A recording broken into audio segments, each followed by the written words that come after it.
we're off. Welcome to another episode of the Brave News channel. I am your host, Shalina. We're here with Risky. Say hello, Risky. Hello. And this is the 59th episode of BNC. Still going strong. How many years of this is it now? It's almost 5 years, like 60th means that it's our 5 years. The fifth years, yeah. I'm really terrible at math, and just thinking about the number makes me, it scares me a little. So I'm gonna let you guys do the math. But we're here with the 59th episode of BNC, and we have some fun information to share with you about the upcoming season. Because now, this year has been insane. We can all agree on that, I'm pretty sure. But summer's kind of come and gone, and we're moving towards the next season, which is the fall, and we have more exciting content that's coming for Brave Frontier Global for this new season. So can you start us off, Risky? All right. So, I guess August is in between. It's between the summer and like the end of the summer, and in some country probably it's like early autumn. Yeah. So in this August we will start with a campaign called the Brave Autumn. As you guys know, as usual, and we'll have a daily login that will give you the Hero Selector Summon ticket from the login campaign itself. So. This time around, we will have you guys can choose the latest the past unit from the past, the unit from the past summer and autumn seasonal content. Like, for example, in this slide, we have some preview on Krisa, the Jellyfish Princess. Seni, if you guys remember the dolphin, Dolphin master, Rider. Dolphin Rider, Yeah. and of course the squirrel girl Fiora. Yeah, the wild child. The wild child, yeah. So there will be a lot other past summer and autumn seasonal units that you can choose. So stick around for the announcement later on, our official announcement in Facebook or in game. Yeah. All right. Looking forward to the roster because I have all three of these. So you are lucky. I want other choices. I'm always saving my gems for like the collab, so I'm kind of like stingy. A hoarder. Yeah, yeah, hoarder. Me too. Same. I think we're all like that. Most of us. Right. Okay. So I guess moving on to the next content, which is coming in the Brave Autumn as well. This time around, is related to our current story, which is we are going to explore further on the fan favorite story of Belfier, and it is called Red Moon Rising. And this time around we will have a reward of Omni unit called Leopold, and there's a special daily dungeon that you can participate in to get bonus autumn tokens, and you can also exchange the alternate art for Teferius in the autumn event bazaar. So as you guys can see in the slide on the right side, there's a very cool looking dragon, lightning dragon, and guess what? It is Teferius. Shelly, you mentioned that you know about it from the lore, right?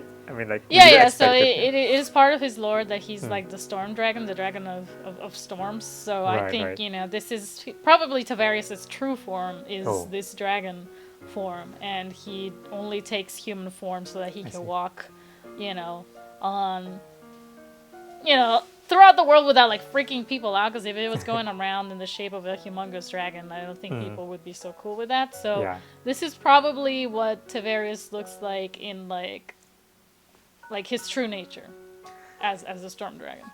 Man, I wish we have the system to change it into the pixel Wouldn't art. that be cool? but yeah, the system currently can only change the illustration to this, but it still looks cool when he's executing his reverse, and you can see this dragon sliding into the screen. Oh. Well, it's cool because as Teferius remains on the screen in his human form in the pixels, if you attack with a Brave Burst, the dragon will show. So it's kind of like he's attacking with his spirit animal. Yep. Like projecting his animal instincts onto the enemy. So you can just imagine it that way. And it's still pretty cool. So. Yep. Well, and on the right side, there is this particular character called Leopold that we will explore further, later on. So maybe I will pass to Shali on the next characters that you will introduce regarding this brief autumn. Yes, so we're going to be introducing some characters that are going to be making an appearance in this Red Moon Rising story about Balefir. So let's go to the next slide and take a look at Sidonie. I would rather just say Sydney, but I feel, all the vowels are in there, so it's probably meant to be all pronounced. Sidonie. Like all the vowels pronounced, so Sidonie. Hopefully I'm doing justice to the name there. But Sidonie is a changeling woman, and she is a stolen child of the Fae.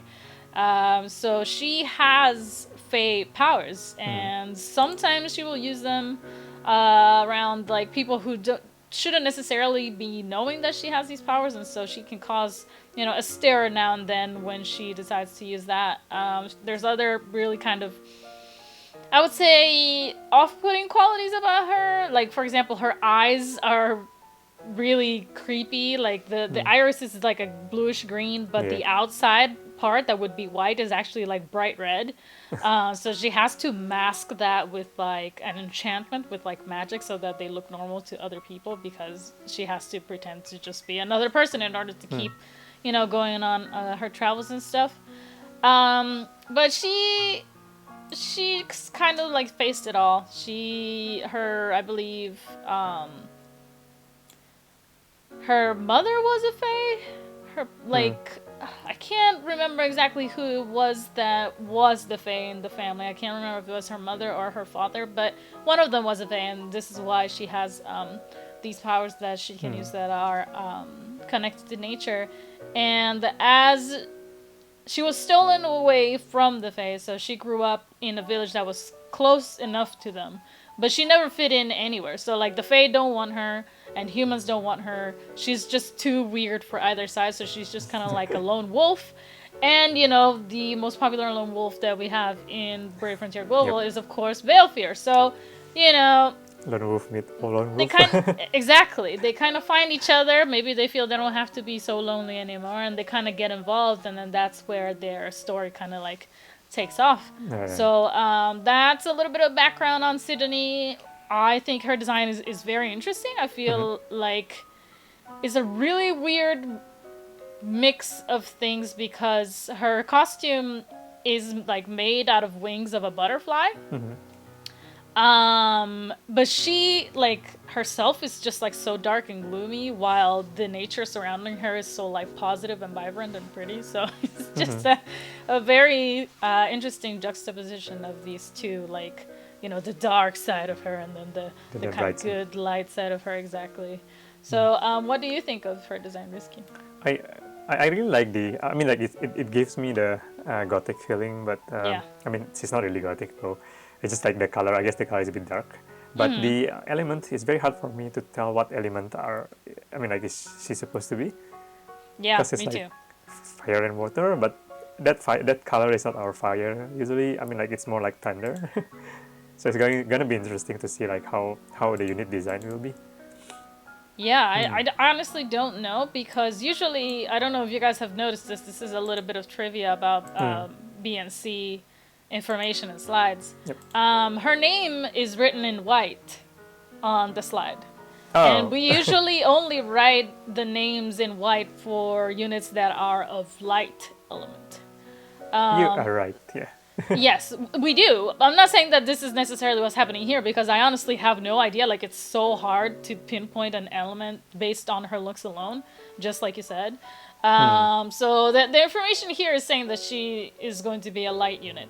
But she's just, if I had to choose one right off the bat by just looking at her, I guess I would choose like earth element, because, of the butterflies and stuff like that. I would have never really thought of her as light element, especially, with that gothic look, as you mentioned before. So very interesting character. Can't wait to see her in action, and can't wait to learn exactly what her relationship with Balefir is, because Balefir is one husbando in my super long list of husbandos, so I need to keep an eye on him, make sure he's not getting himself into trouble. Right. All right, wow. Let's move on to the next slide here, and we have Leopold. And Leopold is a very interesting character. I don't know if you guys can tell immediately by just the way that he looks, but Leopold is actually a ghost. Yeah, can see So that. he's come back to answer Belfier's prayers, so to speak, because Belfier happens to be his grandson. So this is Leopold's. Leopold is the grandfather of Belfier, and he was the founder of the House of Oswald that they all form a part of.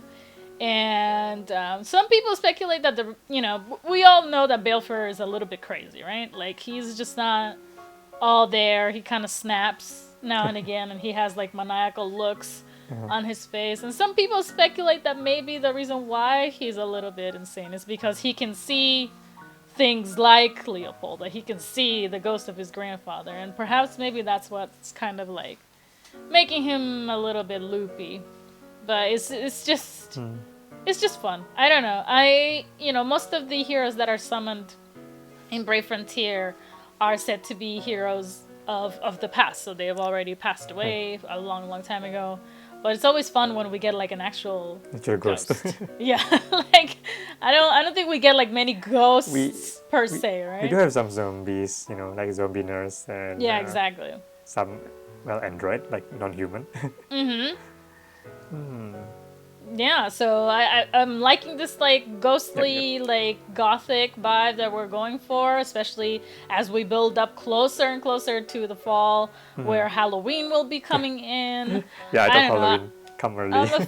I'm a fan of all like kind of like creepy gothic looking things. I don't necessarily, it's not necessarily like my style, but I am just like really fascinated by it. So this is a really cool character design and like character arc, I guess, because it's kind of really gearing towards this type of feel for the Belfier story. But yeah, any other thoughts on Leopold there, Rizky?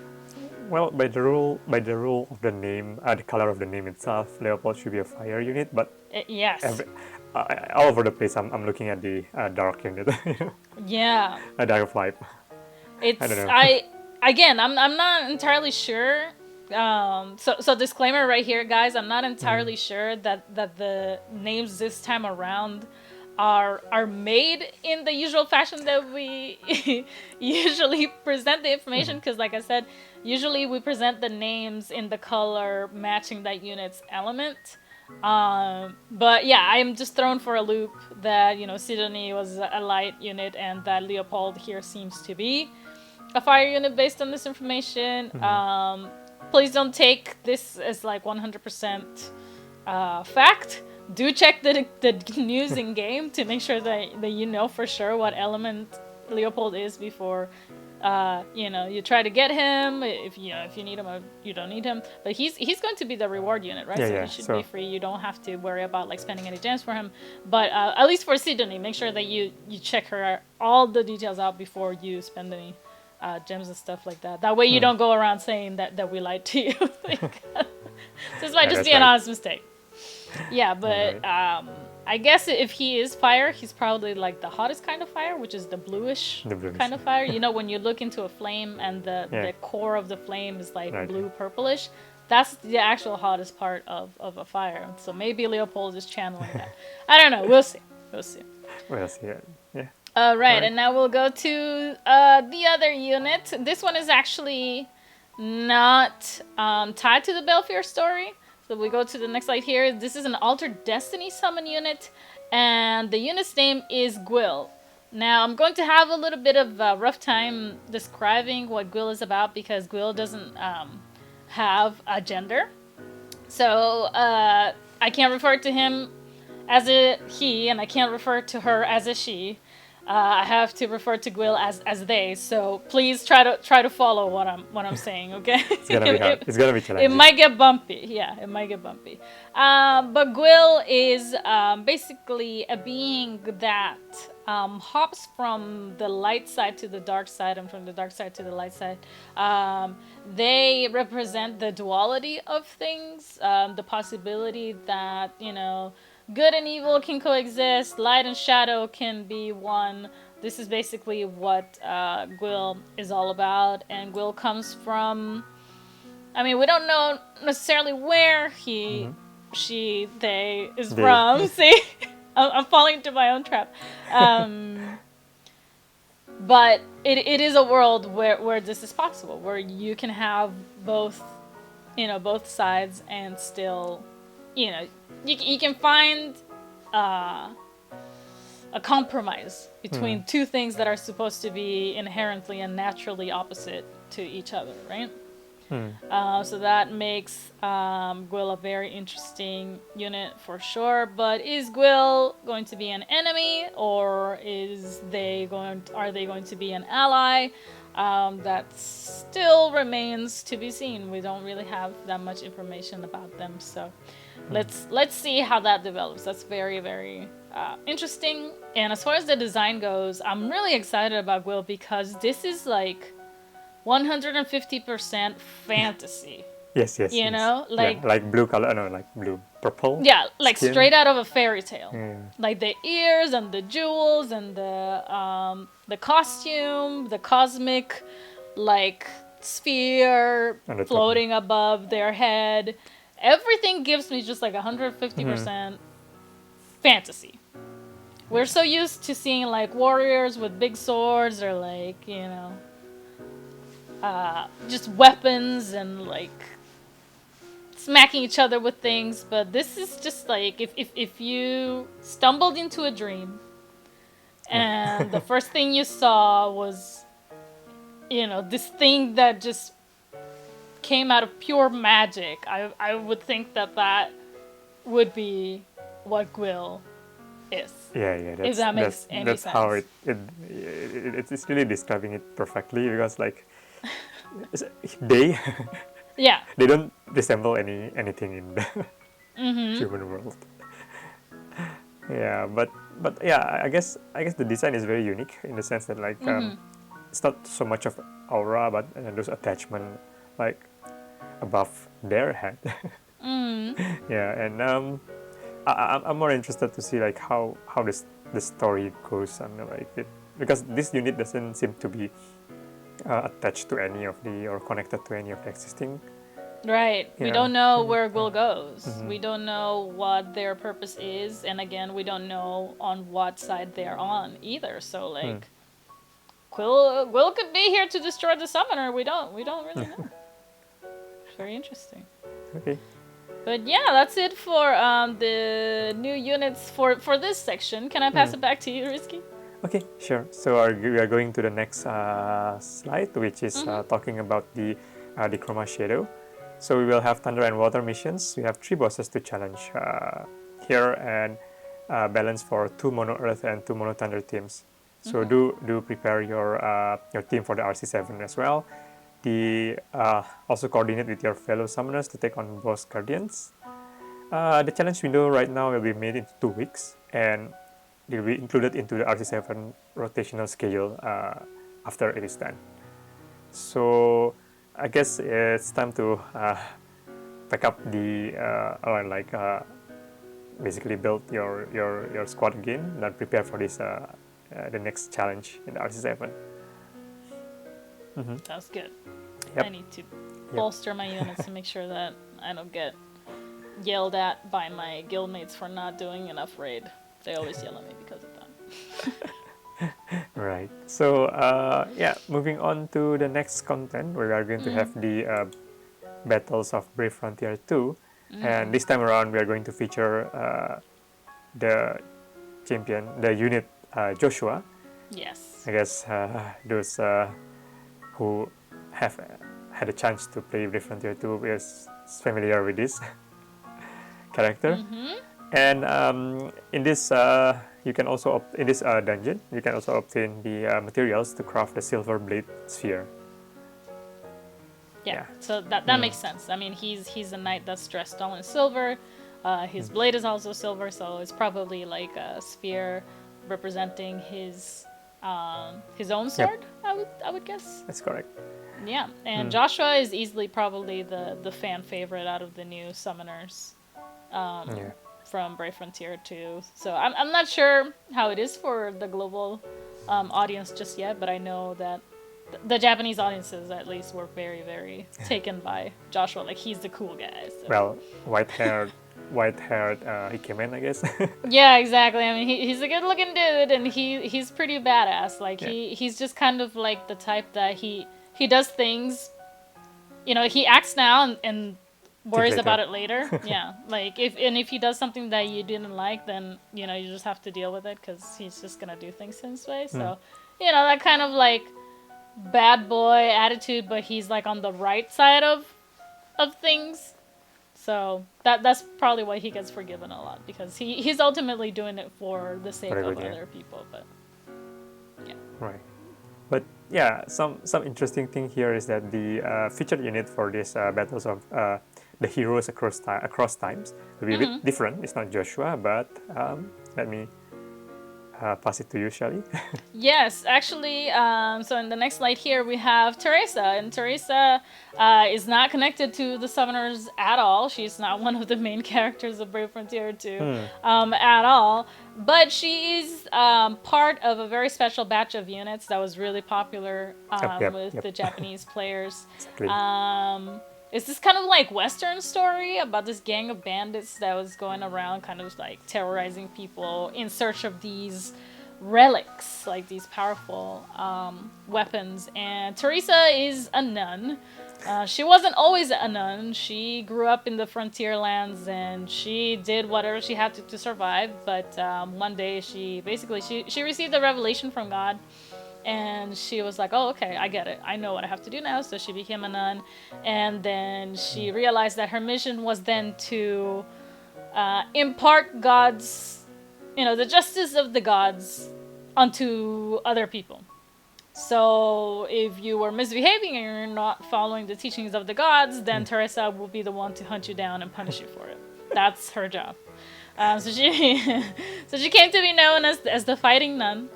And you know, she was just this legendary markswoman who could like just shoot a flurry of bullets in like no time, even though, you know, the guns that she's carrying are really, really heavy and not necessarily like the easiest things to wield. Teresa didn't seem to have any problem with it. And you know, she's been into many fights, and every time she's come out on top, you know, with barely a scratch, and that's something that she considers to be a miracle. Yep. So it only reinforces her faith, right? Like, I am doing the right thing, and I am, you know, chosen by God to do this thing because I keep surviving, and because, you know, nothing happens to me. Like, the gods are protecting me. So it's a very interesting character. There's a lot more depth than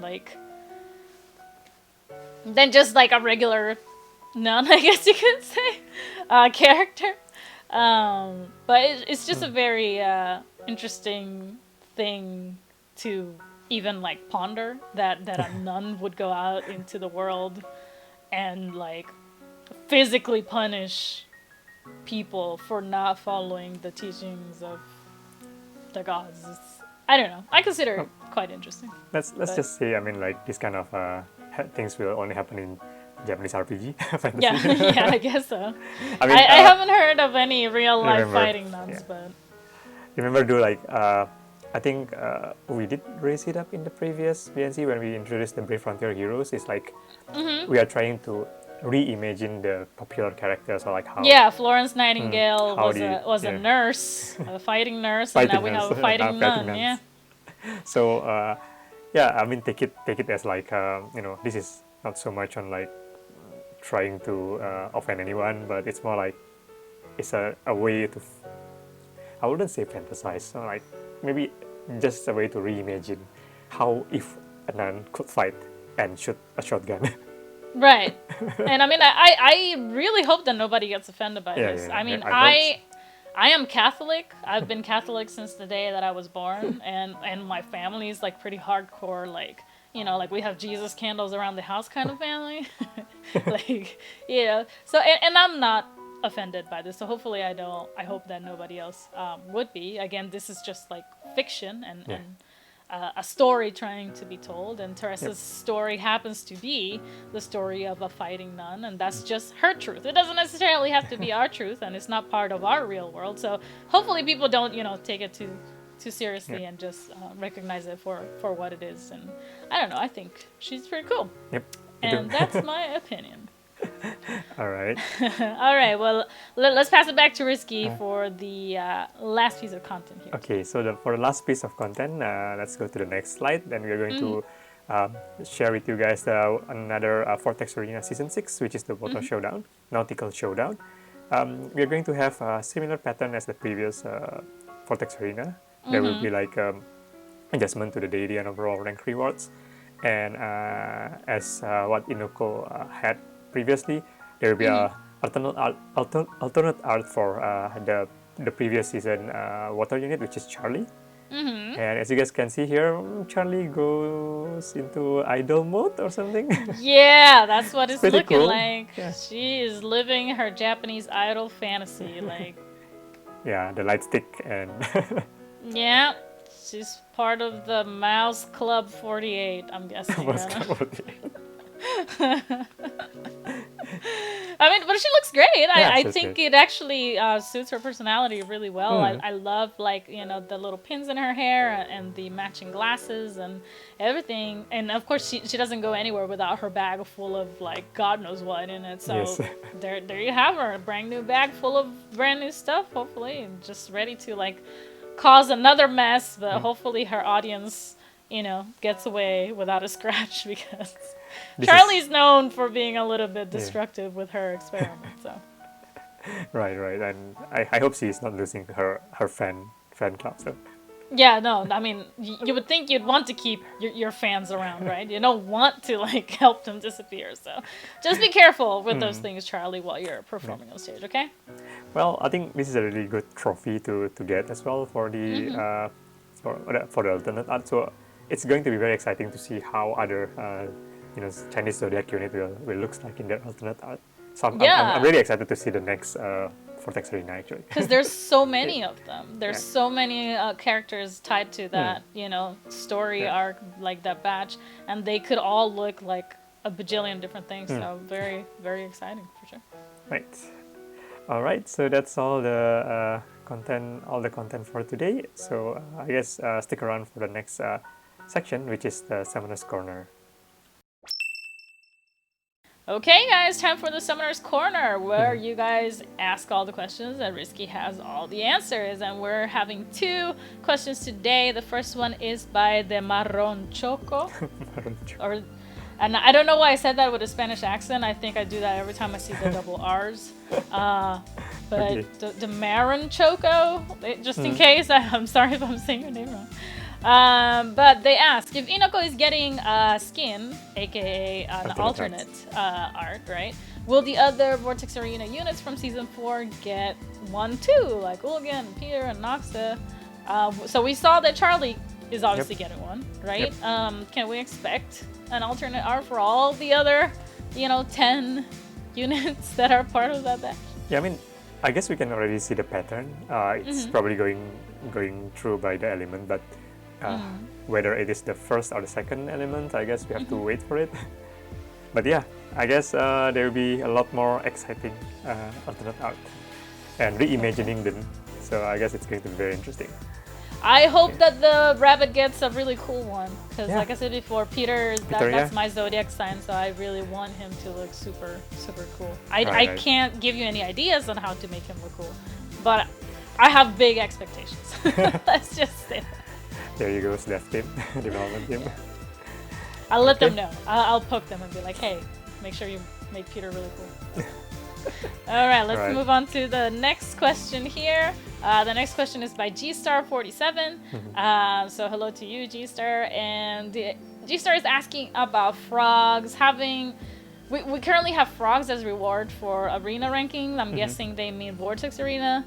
But it looks like people would perhaps enjoy more golems instead, because we are in the DBB meta, Dual Brave Burst meta, and we need more golems to make Dual Brave Burst work, to unlock them and to level them up. So it would be maybe more useful for the players to have more golems instead of frogs at this point in time. And then another concern that G-Star has is that apparently for the last 3 straight seasons, the Grand Golem has been a fire element. And they would like to see other elements of Grand Golem be available as rewards, especially since there doesn't seem to be that many fire element based DVVs. Right. Well, so I guess for the first question, the team has actually updated the rewards for VA Season 6. So I guess this question probably comes from the older video, where the VAs, it was before the VA Season 6, I guess. So yep, the rewards has been updated with that's great to hear. And the second question will be the okay, so according to the team, the unknown sector reward in the Frontier Spire has already been having a cycle reward, meaning that depending on the element, it will be a different elemental golem. But it seems that G-Star 47 claimed that it has been 3 straight seasons.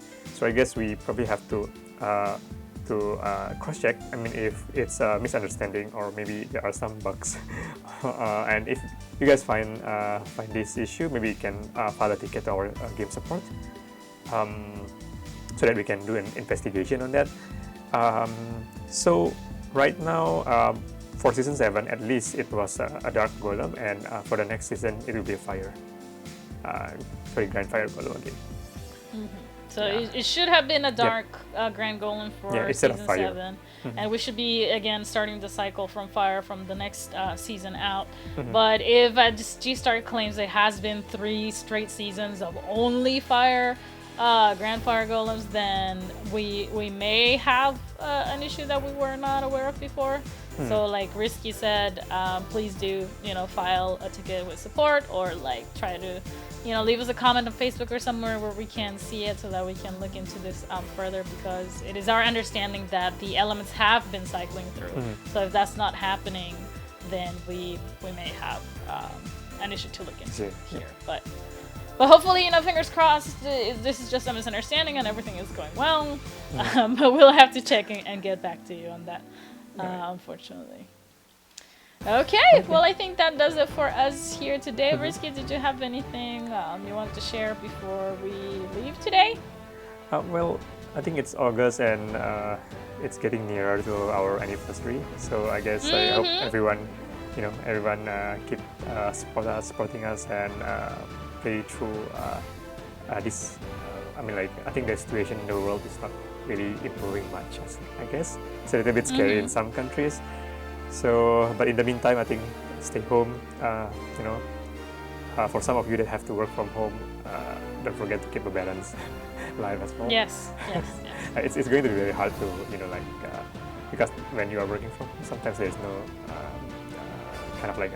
clear lines between work. Yeah, the off switch is not there. So I'm pulling a lot of long shifts myself. So I need to take your advice and just kind of I am at home and I am comfortable here, but I also need to learn when to just call it off and take a break and wind down, because there's a lot of stress going around, obviously for many reasons, and for a lot of reasons that are completely out of our control. There's not very much that we can do, but as always, we should do what we can do, which is be responsible with ourselves and with those around us, and trying to do the best that we can so that our family, friends, and loved ones stay healthy, as safe and healthy as possible. Exactly. Right. So you guys take care of yourselves, be good, and trying to look forward to the positive things that may be coming at the end of this year. We're hanging in there with you. All right? Yeah. Okay, guys. Take care, and we'll see you on the next one. Bye-bye. Bye.